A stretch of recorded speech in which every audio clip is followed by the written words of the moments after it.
Top quality और consistent performance के लिए सिर्फ सिल्वर पंप्स। टॉप क्वालिटी और कंसिस्टेंट परफॉर्मेंस के लिए सिर्फ सिल्वर पंप्स, नाम याद रखना। येणाऱ्या 28 तारखेला कवटेमंकाळ येथील नांगोळेमध्ये देवेंद्र फडणवीस यांच्या वाढदिवसानिमित्त भव्य दिव्य बैलगाडा शर्यतीचं आयोजन केलेलं आहे।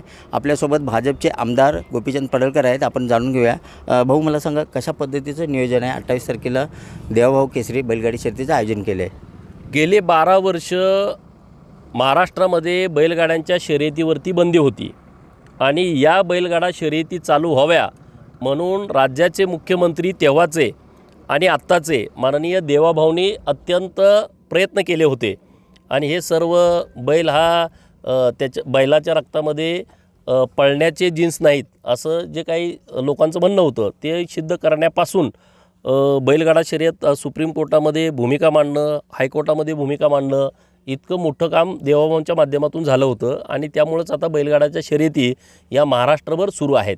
गावगाड्यामध्ये बैलगाडा शर्यतीला फार महत्त्व आहे।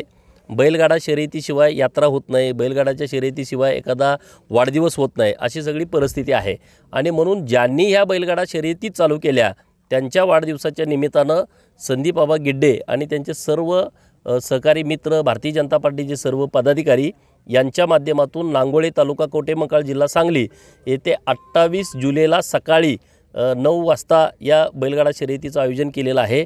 5,55,555 रुपयाचं पहिलं पारितोषिक आहे। असे 3 गट वेगवेगळे आहेत, तर 1 लाख 2 लाख लोक तर या बैलगाडा शर्यतीच्या निमित्तानं उपस्थित राहणार आहेत।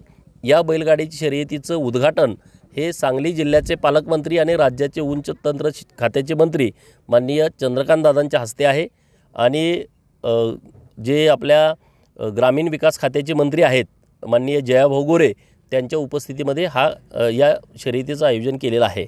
आपल्या माध्यमातून सर्व कर्नाटक आणि महाराष्ट्रातल्या परिसरातील सर्व शेतकऱ्यांना, बांधवांना, बैलगाडी चालक मालक यांना विनंती आहे की आपण मोठ्या संख्येनं या शर्यतीमध्ये सामील व्हावं। बैलगाडी शर्यतीचे जे आयोजक आहेत संदीप गिड्डे पाटील आपल्यासोबत आहेत। मला सांगा, कर्नाटक आणि महाराष्ट्र राज्यातून अनेक बैलगाडी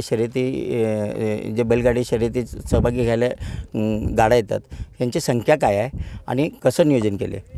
मुळात बैलगाडी शर्यत जी आहे ते राज्याचे मुख्यमंत्री देवाभाऊंच्या वाढदिवसानिमित्त आहे, त्यामुळे 55वा त्यांचा वाढदिवस आहे, त्यामुळे 55 बैलगाड्या ह्याच्यामध्ये आम्ही नोंद करून घेतो आहोत। आणखीन काही गाड्या आहेत, परंतु पूर्णपणे चेक करून प्रत्येकाची तपासणी करून, आरोग्य तपासणी करून त्यामध्ये त्यांना प्रवेश दिला जाणार आहे। याशिवाय वेगवेगळे गट आहेत, जनरल गट आहे, त्यानंतर आदत गट आहे, ब गट आहे आणि दुसरा गट आहे।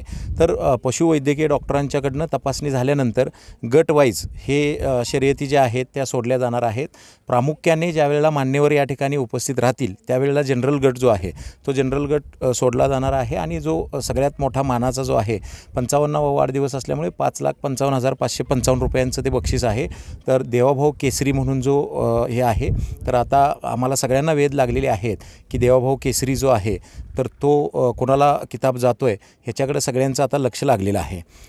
नक्कीच आपण पाहू शकता, येणाऱ्या 28 तारखेला देवेंद्र फडणवीस यांच्या वाढदिवसानिमित्त 2 लाख लोकांच्या उपस्थितीत या ठिकाणी बैलगाडा शर्यतीचं आयोजन केल्याची माहिती आमदार गोपीचंद पडळकर आणि संदीप गिड्डे पाटील यांनी सांगितले। कॅमेरामॅन सुजितसोबत मी शंकर देवकुळे, TV9 मराठी, सांगली।